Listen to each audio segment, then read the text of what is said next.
In the heart of Indianapolis, on a quiet, tree-lined street, there once stood an imposing mansion known to locals simply as the House of Blue Lights. The house was dark and forbidding, wrapped in iron gates that creaked on cold nights and windows that never seemed to reflect the sun. What made the house notorious was the eerie blue glow that pulsed from within after sunset, bathing the surrounding neighborhood in a strange, unnatural light. The story behind this house was tied to a man named Harold Whitmore, a wealthy but reclusive industrialist who had lost the love of his life under tragic circumstances. His wife, Lillian, was young and beautiful, but she had fallen ill with a mysterious disease that no doctor could cure. As her health deteriorated, Harold became obsessed with the idea of preserving her, not just in memory but in physical form. Instead of letting her go, Harold commissioned the construction of a massive glass coffin, intricately designed and reinforced with thick glass panels. It was no ordinary coffin, it was an eerie shrine, lit by custom blue lights that Harold insisted would keep Lillian's spirit close and ward off the darkness that might take her from him forever. Neighbors whispered about the strange lights that began to glow from the mansion at night. Some said Harold never left the house, sitting by the coffin, talking to Lillian as if she could answer. Others claimed they saw shadows moving inside the windows, figures that were not quite human. The blue light became a symbol of something unnatural and unholy.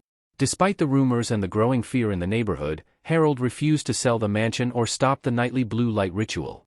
Over the years, he became more and more isolated, his mind unraveling as he held onto a love frozen in time. As decades passed, the house and its haunting blue light became a dark legend in Indianapolis. Teenagers dared each other to approach the iron gates, hoping to glimpse the blue glow or hear the whispers of Harold and Lillian.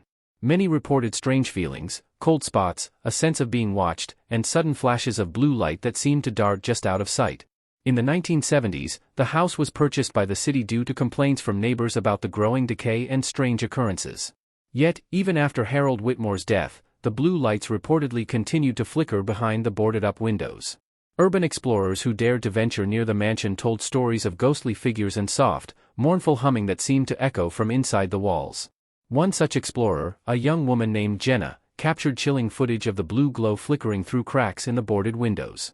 As she crept closer, the temperature dropped drastically, and she felt an overwhelming sadness wash over her. Then she heard it, the unmistakable sound of whispered words, "Don't leave me." In response to the growing rumors, the city demolished the mansion in the late 1980s, tearing it down to build a small park. The glass coffin was never found, and many assumed it had been destroyed with the house.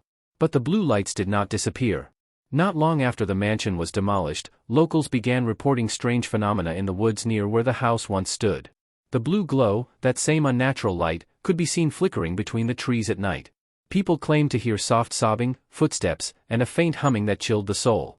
A group of friends camping near the woods told a harrowing story. Late at night, one of them saw a figure dressed in tattered white, illuminated by the eerie blue glow. The figure moved silently but seemed to watch them, its eyes glowing faintly in the dark. They fled, feeling the weight of unseen eyes following them long after they left the forest. Local historians suggested that Harold's obsession had somehow tethered the spirit of Lillian, or something else, to the land itself. The blue light, they theorized, was a manifestation of his unwillingness to let go, a spectral echo of his grief that had become part of the earth. Some hunters and hikers who ventured deep into the woods reported blue lights swirling through the trees like will-o'-the-wisps, guiding them toward forgotten graves and crumbling foundations. The stories grew darker as time passed, with whispers that the coffin had been hidden in the forest, preserved by some arcane ritual and guarded by the restless spirit of Lillian. Over the years, the House of Blue Lights became more than a local legend, it became a warning. People who lingered too long near the site or the woods spoke of strange dreams. They dreamt of being trapped inside a glass coffin, bathed in cold blue light, unable to move or scream. They woke with teeth aching, and some lost entire nights of memory. One night, a local paranormal investigator named Marcus ventured into the woods with high-tech equipment, determined to uncover the truth behind the blue lights. As he set up his cameras and sensors, the temperature dropped suddenly. Blue light began to pulse in the distance, growing brighter and moving toward him. He followed it, driven by curiosity and fear. The light led him to a clearing where an ancient, vine-covered structure stood, a mausoleum built of glass and steel.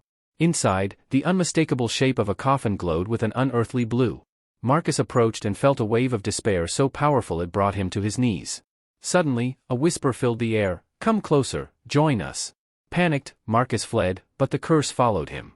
Days later, his friends found him wandering the edge of town, eyes glazed over and muttering about blue lights and a woman who would not rest. Since then, the story spread wider, the House of Blue Lights was more than just a haunting. It was a curse born of undying love and unnatural preservation. And as long as the blue lights flicker somewhere in the shadows of Indianapolis, the restless spirit of Lillian and the grief of Harold Whitmore will never fade away. Some say if you listen closely on a quiet night near the woods, you can still hear the soft humming and the whispered plea, "Don't leave me."